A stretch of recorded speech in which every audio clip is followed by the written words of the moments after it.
রক্ত দিতে রেজার, আমরা রক্ত দিতে রেজার, আমরা রক্ত দিতে রেজার, আমরা রক্ত দিতে রেজার।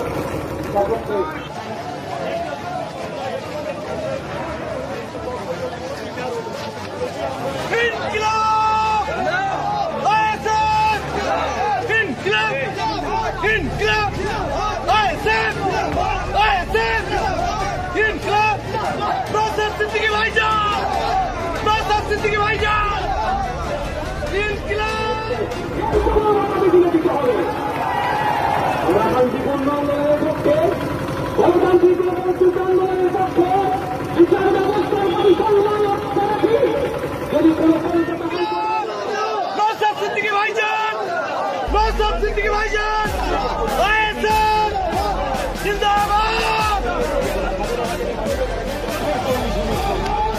পুলিশ পিটিয়ে মেরেছে তার জ্বলন্ত প্রমাণ আছে, অতএব একে ধামা চাপা দেওয়ার জায়গা নেই। এই বিচার সঠিক হবে, আমরা ছাড়ছি না।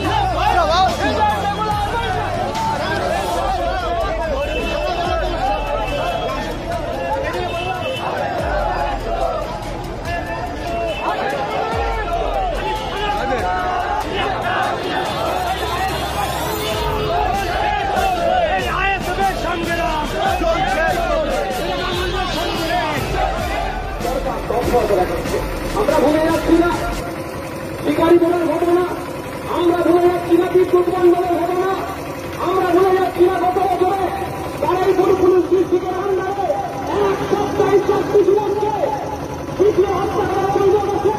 দুটো যুবক পুলিশ কাস্টডিতে, ২জনকে জেল কাস্টডিতে হত্যা করা হয়েছে এই অভিযোগ আছে।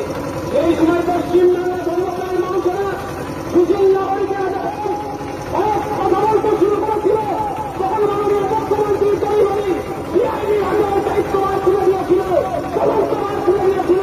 কিন্তু দুঃখের বিষয় পুলিশ মন্ত্রী সিআইডি এখন পর্যন্ত থাকছেন ৪জনকে হত্যা করা হয়েছে, যা হত্যা করলে তাদের শাস্তির ব্যবস্থা করতে পারল না। মুখ্যমন্ত্রীকে এখান থেকে বিচার চালাচ্ছে। আমরা এই দাবিতে আমাদের আন্দোলন আন্তর্জাতিক হত্যাকারী কৃত্যে কঠোর শাস্তি দিতে হবে। সেই দাবিতে আমাদের আন্দোলন আন্তর্জাতিক হত্যাকারী পুলিশ আনছি সরকারকে অবিলম্বে কঠোর শাস্তি দিতে হবে।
দুর্ভাগ্যের বিষয় আমাকে এটাকে রাখতে আমাদের প্রতিবাদ করতে লাগতো না যদি পুলিশ মন্ত্রী ওই সমস্ত কালপিট পুলিশগুলো যারা ইউনিফর্ম করে পুলিশের ইউনিফর্ম করে পুলিশের ইউনিফর্মের উপরে প্রশ্ন তুলে দিচ্ছে সেই সমস্ত কালপিটগুলো তো ধরে দিবি অ্যারেস্ট করে জেলের মধ্যে রাখতে আমাদেরকে রাজপথে রাখতে হতো না।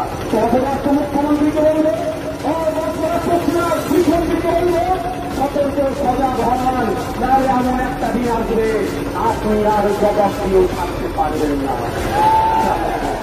আমি হুঁশিয়ারি দিচ্ছি না, বন্ধুরি দিচ্ছি না, আপনাকে আমি সাজেস করছি, আপনার কাছে বিনয়ভাবে আবেদন করছি, আপনি রাজধর্ম পালন করুন, মানুষের মতামতের অগ্রাধিকার দিন, মানুষের পাশে থাকুন, মানুষের পাশে থাকুন।